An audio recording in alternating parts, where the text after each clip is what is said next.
Le monde du hockey est en deuil. Le légendaire gardien du Canadien de Montréal, Ken Dryden, est décédé hier soir à la suite d'un combat contre le cancer. Il venait de célébrer son 78e anniversaire de naissance. M. Dryden aura marqué l'histoire du tricolore. Il a remporté 6 Coupes Stanley, dont 4 consécutives. Il a également été récipiendaire de plusieurs trophées, notamment du trophée Vézina à 5 reprises. Il n'est pas que sur la patinoire que M. Dryden a voulu faire une différence à sa retraite. Il est devenu député du Parti libéral du Canada de 2004 à 2011. Il a aussi été ministre en 2004-2005, poste de ministre du Développement social dans le cabinet du premier ministre Paul Martin. Dans les dernières minutes, François Legault a réagi. Il affirme que, comme des millions de Québécois, il a grandi en admirant Ken Dryden, 6 fois champion de la Coupe Stanley avec le CH. Quel exploit, dit-il. Auteur, député, ministre, il a marqué notre histoire et toute une génération. Mes condoléances à la famille et à ses proches, ainsi qu'à ceux qui l'ont admiré. On va rendre hommage à Ken Dryden avec Yvon Lambert, ancien joueur, ancien coéquipier de Ken Dryden. Bonjour, M. Lambert. Bonjour.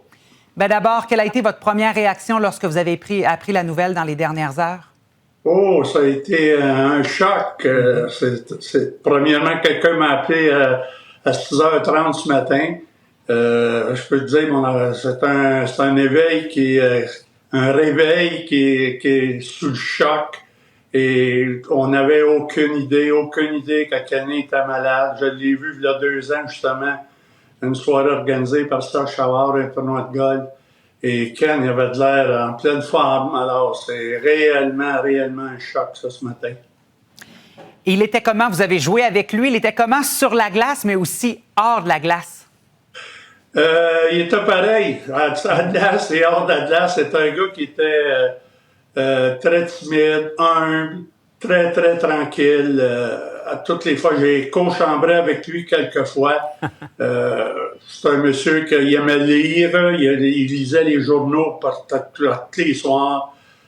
Puis c'était à la glace, mais c'était pareil. Quand il y avait un hors-jeu, en dehors de le face-off avait lieu complètement à l'autre bout de la patinoire.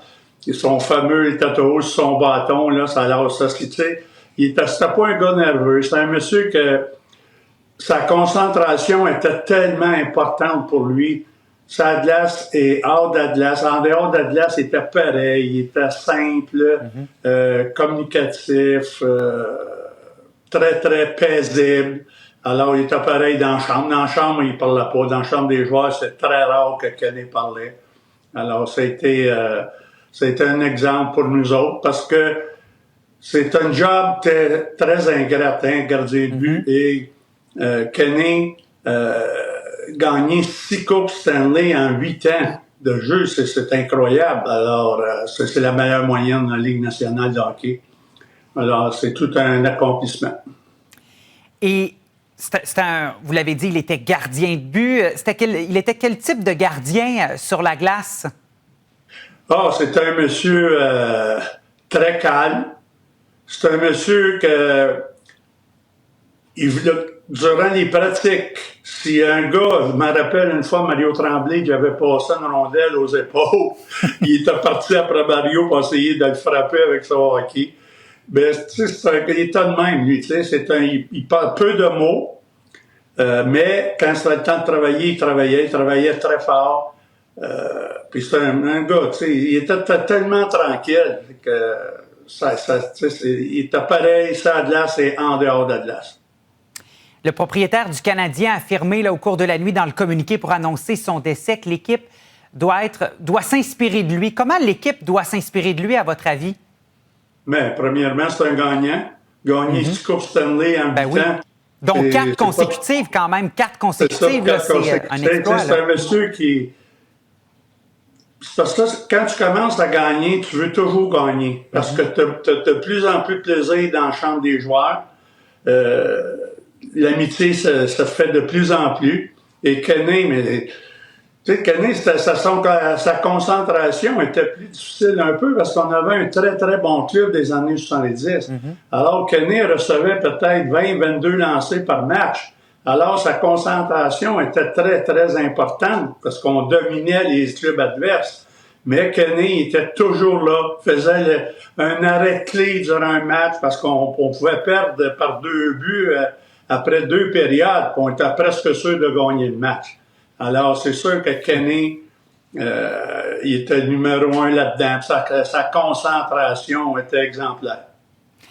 Et évidemment, un peu plus tôt ce matin, on me disait parmi tous les commentaires là, qu'on a reçus qu'il a quitté, notamment au sommet de sa carrière aussi. Il a su faire sa sortie aussi du monde du hockey. Ben oui, c'est ça. Tu sais, moi, je pense que en 80, après notre conquête de la Coupe Stanley en 79, je pense que si là, au 80, Scotty Bowman part, Jacques Lemaire part, Ken Dryden part. Puis notre plus grosse perte, je crois, ça a été Kenny Dryden. Parce que si Ken avait resté avec nous autres, je pense qu'on aurait eu une très, très bonne chance de gagner une 5e Coupe Stanley d'affilée. On a perdu en semi-finale, mais avec Kenny dans le filet, je pense qu'on aurait eu une très, très bonne chance d'égaliser le record de 55 à 60, encore une fois, du Canadien de Montréal.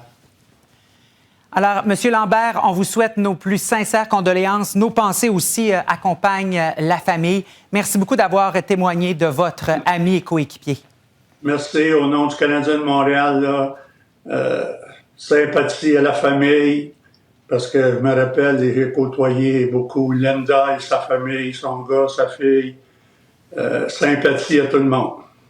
Merci beaucoup d'avoir été avec nous, M. Lambert. Bonne journée. Merci. Merci.